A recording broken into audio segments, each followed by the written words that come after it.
C'est un plaisir d'être avec vous et de parler surtout d'un sujet qui me passionne vraiment beaucoup, qui sont les interactions entre les communautés scientifiques et des décideurs politiques. Alors, moi, comme Agnès a dit, je ne suis pas de langue maternelle, donc je pense que vous pouvez entendre un peu de mon accent italien, mais voilà, la présentation, c'est pour s'affiche sur l'écran. Alors, pour aujourd'hui, on a discuté de parler un peu de surtout trois questions. La première, qui est Sciences Europe? Qu'est-ce que nous faisons? Ça sera une petite introduction parce que je ne sais pas si vous connaissez où je travaille. Je suis maintenant à Bruxelles. Euh, la deuxième partie, ça sera un peu une réflexion que, au sein de Sciences Europe, nous faisons sur les liens entre le monde de la science et des politiques publiques. J'y reviendrai là-dessus sur la terminologie.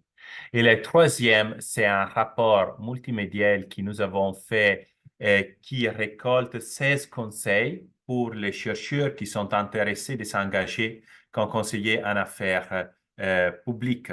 Donc, vous voyez sur l'écran les documents dont je vais parler et dans la présentation que j'ai envoyée à Agnès et que j'imagine vous recevrez après aujourd'hui, il y aura les liens pour avoir toutes les ressources en ligne qui sont disponibles sur le site de Sciences Europe. Alors, première chose, quelques petits mots sur Sciences Europe. Nous sommes une association européenne, comme on le nom dit, des principales agences de financement de la recherche et des centres de recherche. Nous avons 40 membres dans la plupart des pays d'Europe, pas seulement de l'Union européenne, donc aussi les pays qui ne font pas partie de l'Union européenne font partie. Vous voyez sur l'écran tous nos membres. Et c'est un peu un mélange de financement et de ceux qui font la recherche.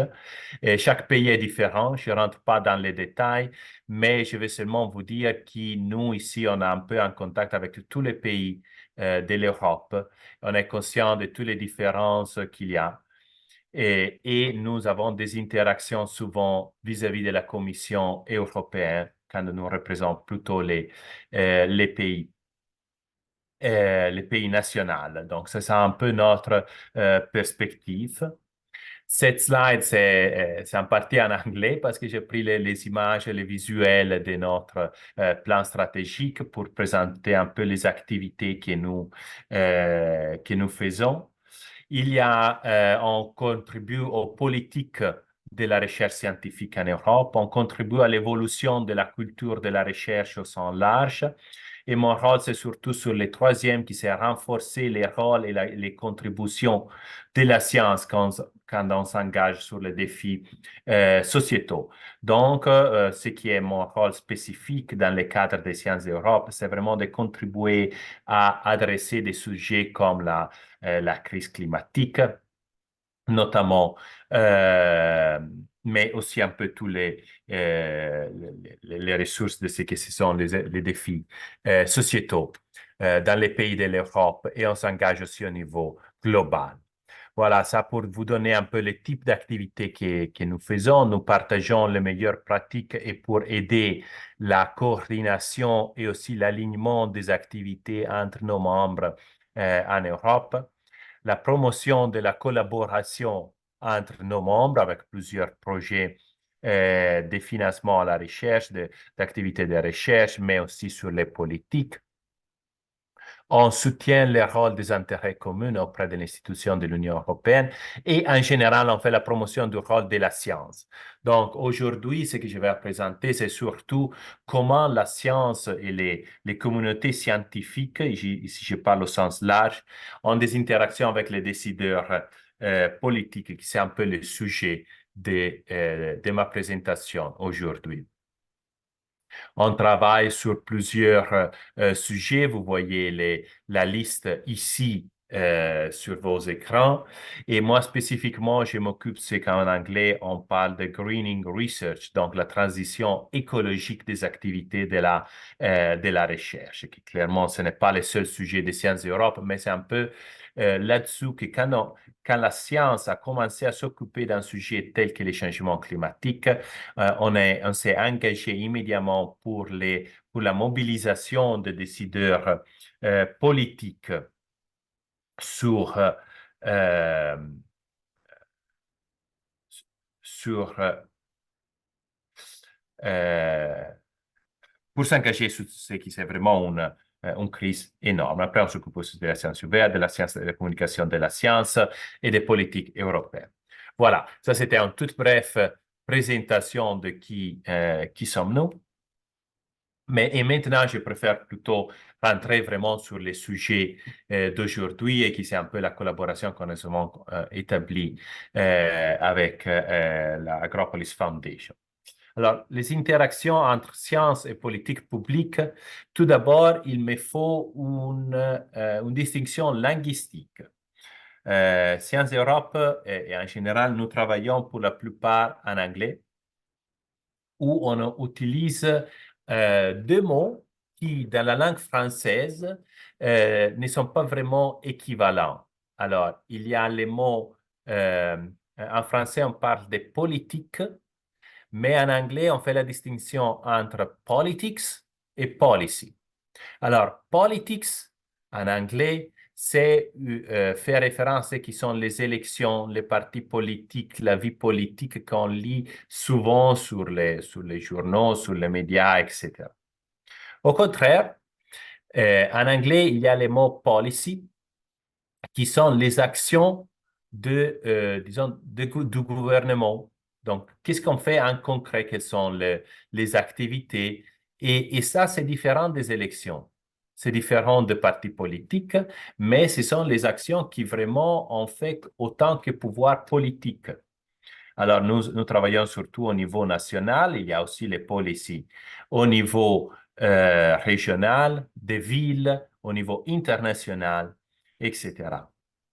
Alors, ça, c'est une distinction qui, de la langue française à la langue anglaise, c'est très important. Il faut retenir.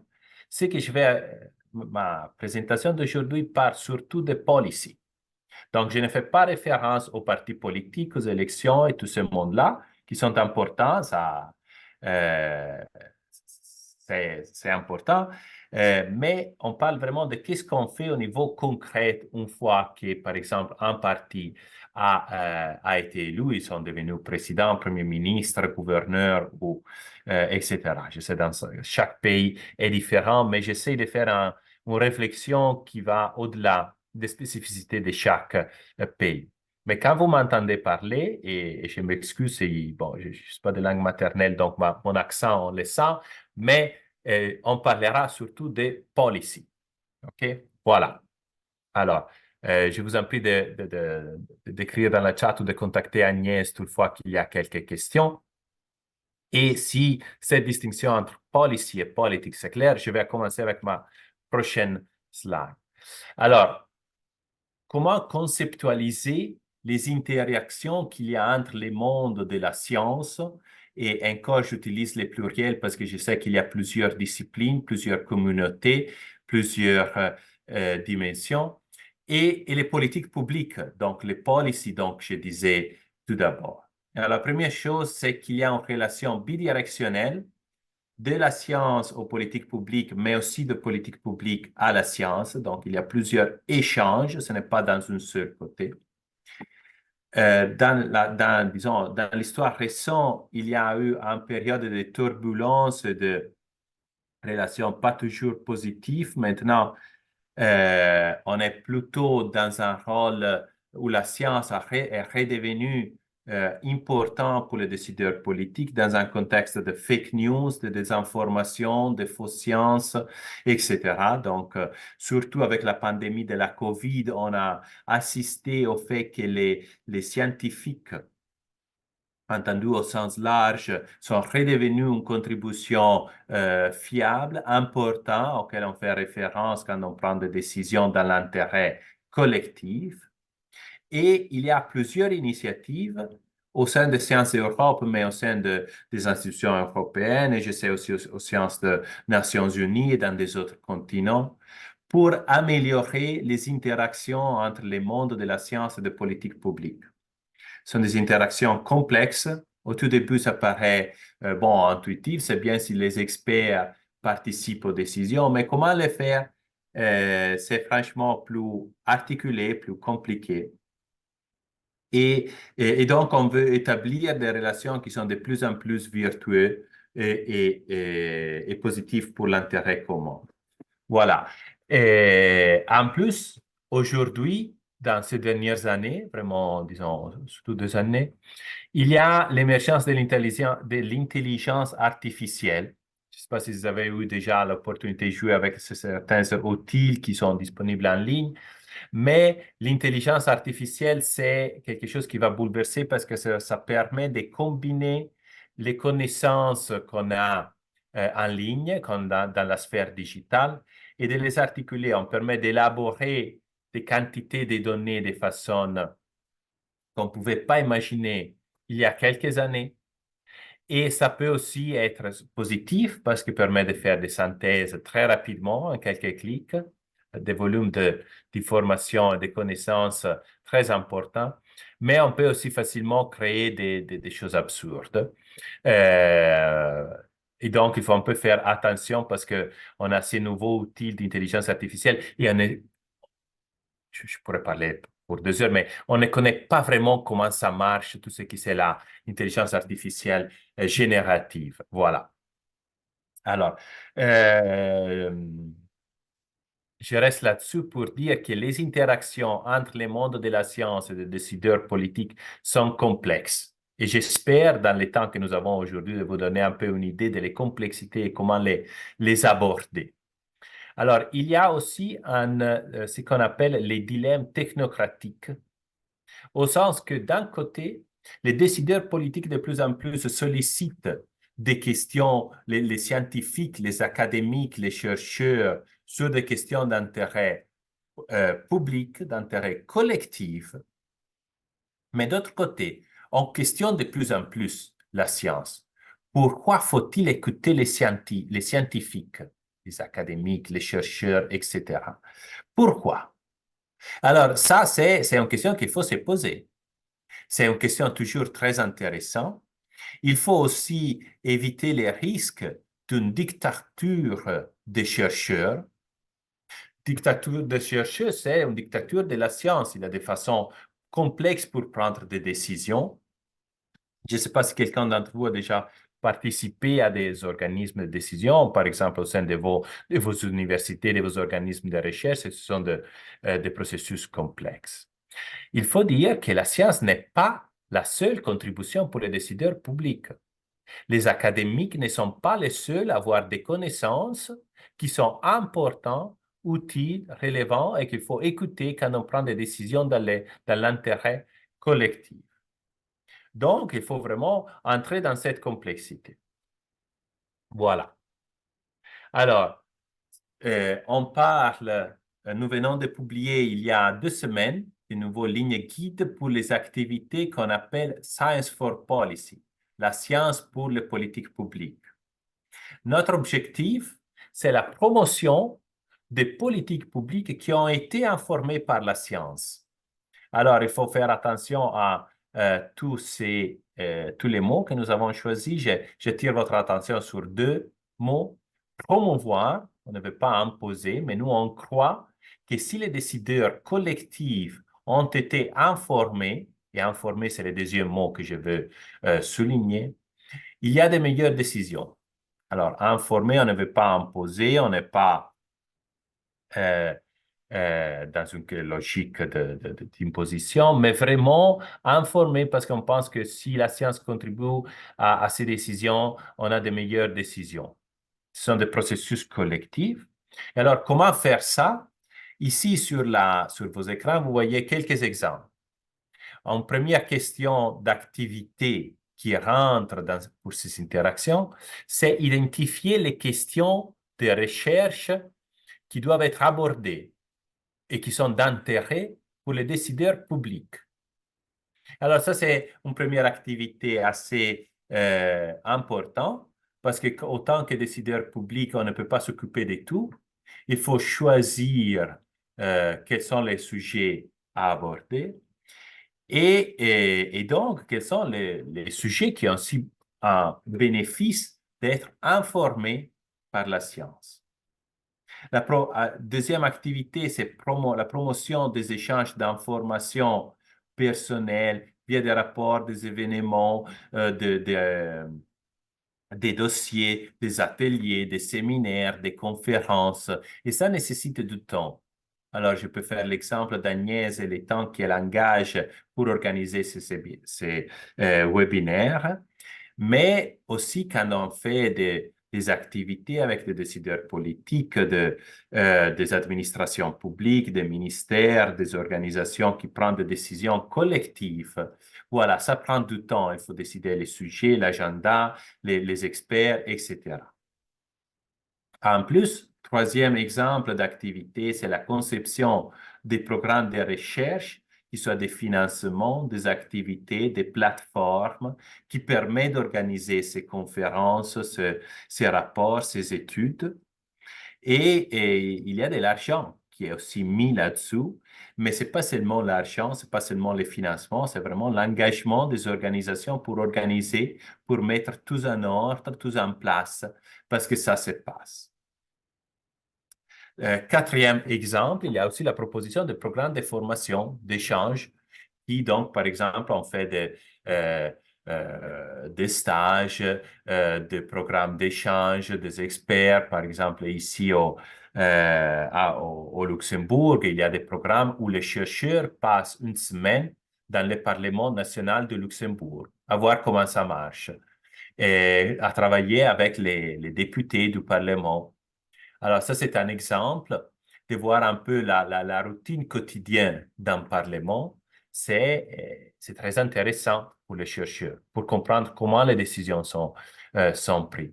Et une fois qu'il y a eu ces programmes d'échange, donc qu'on voit la routine quotidienne dans un Parlement, dans un gouvernement, bon, ça aide à faciliter les interactions, à comprendre quel est le timing, quelles sont les nécessités d'un côté ou de l'autre. Alors, ces exemples que vous voyez sur vos écrans, c'est une liste non exhaustive. Peut-être qu'il y en a des autres, mais je voudrais commencer à vous donner quelques exemples pratiques de quoi s'agit ces types d'activités qui sont de plus en plus importants et qui sont de plus en plus communs dans notre perspective des sciences. Alors, pour mettre en place ces activités, il faut avoir, première chose, une vision à long terme. Ce n'est pas une chose qui se passe d'un jour à l'autre. Alors, quand je parlais par exemple avec Agnès, je sais qu'il y a ces programmes-ci auxquels vous participez, ça prend des années pour les construire, pour les développer, etc. Et c'est pareil quand il y a des programmes, qu'il y a des échanges entre chercheurs et décideurs politiques, qui soient au niveau des ministères, des cabinets, de fonctionnaires ou de différentes organisations. Alors, je sais que dans chaque pays, c'est un peu différent l'organisation, mais les mettre en place, ce sont des processus et ça prend des années. Et ce sont souvent des cycles qui se passent d'une année à l'autre et qu'il faut on les améliore chaque année un tout petit peu. La première année, par exemple, sont peut-être un peu plus limités. La deuxième année, on grandit un peu les groupes, etc. Pour les faire, il faut avoir des organisations qui ont des liens avec les communautés des décideurs publics, soit des fonctionnaires, les parlements, les gouvernements, etc., mais aussi avec les communautés scientifiques qui existent. Il faut avoir des expertises méthodologiques, donc être spécialisé sur ces activités, ça demande des capacités importantes, et il faut savoir faire une synthèse des recherches. Alors, sur ça, je prends quelques minutes pour dire que quand on est des décideurs politiques, par exemple, les bien connus formats des articles scientifiques avec la peer review euh, qui c'est très commun dans les recherches académiques, ça, c'est un format qui c'est un peu difficile à gérer quand vous êtes un décideur politique. Au contraire, ça marche plutôt la capacité de faire une synthèse de toutes les recherches, de faire une synthèse de débats scientifiques sur un sujet. Et faire une synthèse de plusieurs contributions scientifiques, c'est tout à fait différent d'écrire un article scientifique. Il faut aussi savoir que certains articles scientifiques rentrent dans des domaines disciplinaires extrêmement avancés, difficiles à gérer si on n'est pas du domaine. Et ça, c'est une différence assez importante. Une autre chose, c'est savoir évaluer les options politiques. Qu'est-ce que c'est faisable? Qu'est-ce que c'est souhaitable? Et comment l'évaluer? Comment aider à prendre des décisions publiques dans l'intérêt collectif, en sachant que les chercheurs ne sont pas les seuls qui contribuent à ça. Quatrième élément, il faut savoir communiquer les résultats avec les différents publics. Parler dans une conférence scientifique avec des autres académiques, c'est tout à fait différent que parler avec des décideurs politiques. Et aussi dans les décideurs politiques, il faut comprendre qu'il y a des différences attentes. Si on parle avec un ministre national, si on parle avec des fonctionnaires du ministère, si on parle avec un président, si on parle, je parle surtout du cas européen, si on parle avec la Commission européenne, donc une institution qui fait référence à centaines de millions d'habitants, ou si on parle avec une administration citoyenne qui gère des questions beaucoup plus concrètes. Et, et en plus, il faut savoir parler aussi, par exemple, avec les journalistes. Ou si vous utilisez les médias sociaux, c'est une autre façon différente de parler. Si vous copiez-collez un article scientifique sur votre LinkedIn, sur le réseau sociétal, et vous faites un tag au bourgmestre ou au maire de votre ville ou votre président, je ne suis pas sûr que ça marche. Je suis plutôt, je parie sur le fait que ça ne marchera pas. OK? Au contraire, donc, il faut arriver à connaître avec qui on parle, avec qui vous voulez vous adresser et quelle est la meilleure façon d'avoir votre message, de faire que votre message soit bien reçu, soit bien accueilli et compris. Voilà. Alors, ça sont 4 conditions préalables quand on veut s'engager. Ce n'est pas une question qu'on improvise d'un jour à l'autre. Il faut établir des bons liens et ça prend du temps. Il faut avoir des expertises spécifiques et il faut savoir les communiquer. Enfin, en extra, il faut aussi avoir un réseautage avec des gens qui sont engagés dans des situations similaires qui sont entre les communautés scientifiques et les décideurs publics. Élément d'attention, et je les répète, les conseils, les engagements, les contributions scientifiques ne doivent pas être prescriptives. Un chercheur ne doit pas remplacer un président, un ministre. Il faut respecter les différents rôles. Deuxième élément d'attention, quand j'ai traduit ma présentation de l'anglais au français, j'ai fait attention à avoir toujours le pluriel. Si on veut s'engager, ce sont des approches collectives. Ce sont des questions multidisciplinaires. Quand on est décideur public, on ne peut pas penser que je sais pas, l'économie est supérieure à la sociologie, que la biologie est supérieure à l'agronomie, que l'ingénierie, c'est supérieur à l'architecture. Alors, je ne connais pas toutes les disciplines dans lesquelles vous travaillez, mais ce que je veux dire, c'est qu'il faut avoir des approches collectives, multidisciplinaires. Donc, savoir prendre des questions tous ensemble. Alors, je peux faire un exemple qui, dans ma vie quotidienne, quand je travaille sur la transition écologique, c'est assez clair que c'est les changements climatiques.